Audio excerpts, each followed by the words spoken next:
Are you an Athenian or are you a Spartan? That is the question I asked my students. In this lesson, I share with my students some strategies they can use to take that first initial step towards their goals. Strategies to help them do anything that they set their mind to. This is Sparta! But before we get too deep down that rabbit hole, let's play that intro and then get on with the show.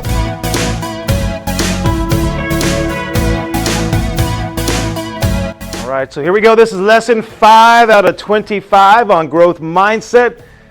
The topic today, or the title today, is you can do anything you set your mind to. So we covered 1, 2, 3, and 4.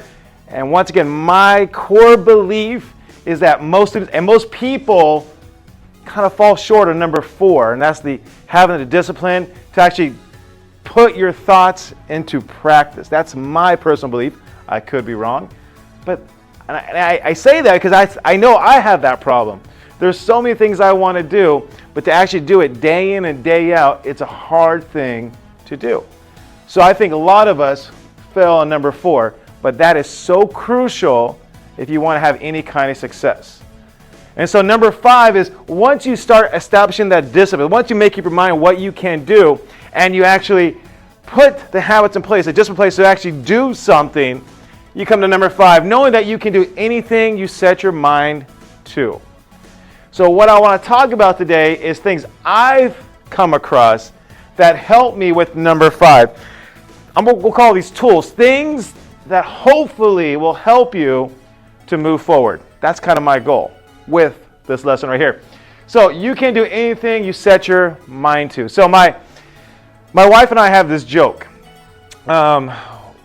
She always calls me an Athenian, and I call her a Spartan. Because my wife, I'm not sure if you know what a Spartan race is. Spartan race is crazy. It's like, imagine running, 13 miles. That's kind of hard to begin with. But in those 13 miles, you have to do all sorts of weird obstacles. You have to you have to climb up a hill, you have to lift boulders, you have to climb over things, you have to go under things, underwater, crazy stuff. And she's done a couple of these. And she goes, "What you doing with me?" And I'm like, "I don't think so. That's not my thing." Because she's a Spartan. She's a person that she wants to do it. She does it. She doesn't think about it too much. She kind of just acts. I'm the opposite. I call myself an Athenian. So if you ever know about Greeks, you have the Spartans, who are the warriors. And then you have the Athenians, who were about philosophy and thinking and all this other stuff. That's me. I could spend my days just thinking about things. I am most happy by myself thinking about the world. That's kind of who I am. And so we say Athenians, and this comes out when we do a workout together. Now, I don't like working out, but she'll convince me once we'll work out. She'll have the timer going, and she'll say, we tell this is what we have to do. Let's say we have to do 80 reps of something, right, before we're done. And she'll say, go. And she starts doing these 80 reps. And I'm thinking to myself, how can I do this 80 reps? And I thought, I'm pretty good. I can maybe do 15 at one time, but after that I get tired. So if I do 15 the first time, I do all these calculations in my head, but by the time I do all these calculations, she's like halfway done. All right? So I'm a thinker, she's a doer. So the first tool I can tell you is this, that you got to plan. You got to have that Athenian part of it, where you plan things out. That's it. If you want to go to college, if you're going to become a doctor, you got to plan how that's going to happen. My daughter's going to college right now. She's thinking about becoming a teacher. We sat down last night and planned out what classes she needs to take. You got to have that part of you. But eventually, you just got to start doing. You just got to start doing. My son yesterday, actually it was 2 days ago, we're in a car ride, and they were saying, "Hey son, what do you want to do when you graduate?" He's going to graduate this year. He's like, "I don't know." And we just started brainstorming. And he came up with this idea. He said, "You know what I'd like to do? I would like to, a YouTube channel or something, but I would like to travel cross country on foot. I would like to walk from here all the way to the East Coast on foot and then document it, right? Maybe a channel out of it, whatever else, this, that, and all that." We started talking about this. I'm like, that's kind of a crazy idea, but yeah, you could do that. And so we started doing some math. It takes about 2,800 miles. It might take him about 6 months, and we kind of maybe planned out the route a little bit of what he can do. But eventually, we can do all the planning in the world, but eventually he has to start doing what? He has to start walking. Start with that first step. He's got to take that first step to actually make that journey. Now, what he does, I don't know if he's going to or not. We all have these ideas. But if he really wants to do it, he's eventually have to take that first step. And that first step is sometimes the hardest step to do. Mark Twain, I'm not sure if you know who Mark Twain is, he had a saying when something like this. He said, the hardest thing you have to do all day is eat a frog. Guess what the first thing you should do is?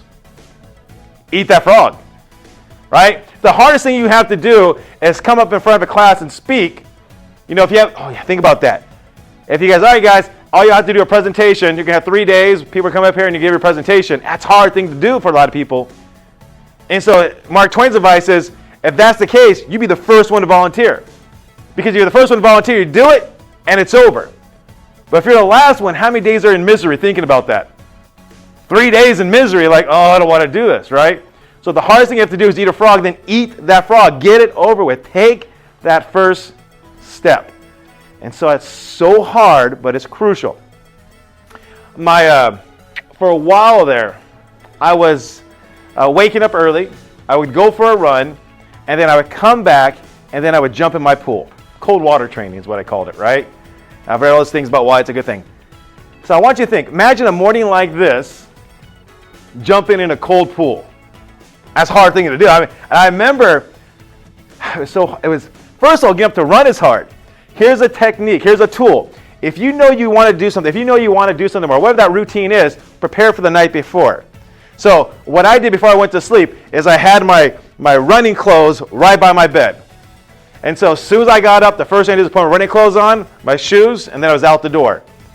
But if that wasn't ready, I'd be getting up like, oh man, let me get a cup of coffee first. And it just never happens. So prepare for the night ahead with that. And so you got my running shoes and everything else, and I ran. And I come back, and then I already had laid out my swim trunks. And I would swim trunks. So the problem is there's a lot of times I didn't do it. And the reason I didn't do it is because I started thinking about it. I started like, it's kind of cold today. Once you start thinking about it, it's called analysis paralysis. You eventually start not doing it. And so I laid things out ahead of schedule. I came back from a run, changed my shorts. I tried not to think about it all. And then I would come to the pool. And then this is where the next technique that I learned was so helpful. There was a lady, I forgot her name, but she has what's called the 5-second rule. And she came up with this rule because she was going through a hard period in her life, depression, everything else. She was having trouble just getting out of bed. And she started doing the 5-second rule in her life.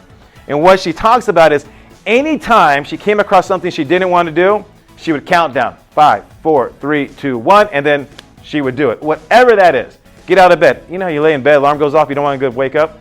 She lay in bed, she goes, 5, 4, 3, 2, 1, and then she jumped out of bed. And let's say she had to make a phone call to somebody, and I come through a phone call. Man, I don't want to talk to this person. They're going to be all mad at me. 5, 4, 3, 2, 1, and she would call. She wouldn't think, because if you think about it too often, you're not going to do it. And so here I was at that pool every morning. I'm telling you, I don't want to jump in. I'm like, it's so cold. I said 5, 4, 3, 2, and on 1, I just did it. It sucked, by the way. It really sucked. I don't do it anymore, but it was cold. It was so cold, but I was able to do it because I counted down 5, 4, 3, 2, 1. And so for my kids, I remember when they were younger, kind of with the same idea. I forget what's going on. Something was going on. My kids were nervous about doing something. And so I say, guys, come up here. Come up to the room. Let's have a talk. And I started talking about this with them, that things suck. Things are awful. A lot of times you're scared to do things, but you just got to do it. But then the question is, how do you get from that point where you just like, I know I got to do it, to actually doing it, right? I don't know what that is. Maybe trying out for a team. You're scared to do it, but you want to do it. So how do you get yourself to eventually get to that point? How do you get yourself to the point where you actually do it? 5, 4, 3, 2, 1, do it. But then there's that one moment. You're just like, that one hesitation will just drag you down. And so what me and my kids did is this. We did a battle cry. I'm not sure if you know what that is. History and all that stuff. Before people go into war and they get ready to attack, they would get themselves all pumped up, right? They would yell, scream, chant, whatever else it is. They would just, battle cry.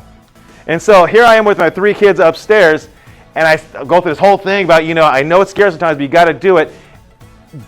Do this. And I tell them, do a battle cry, and then just do it.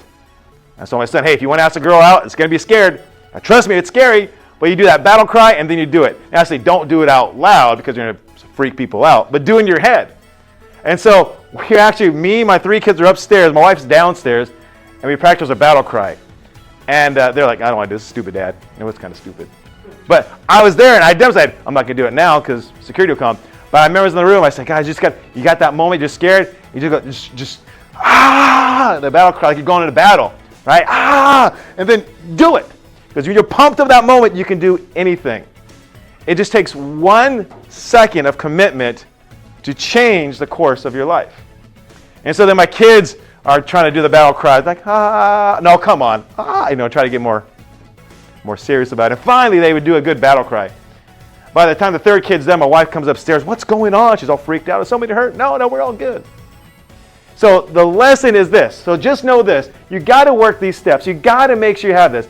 I believe most of you guys, I really believe most of you guys have this core belief that you can do anything. And I really believe you can do anything.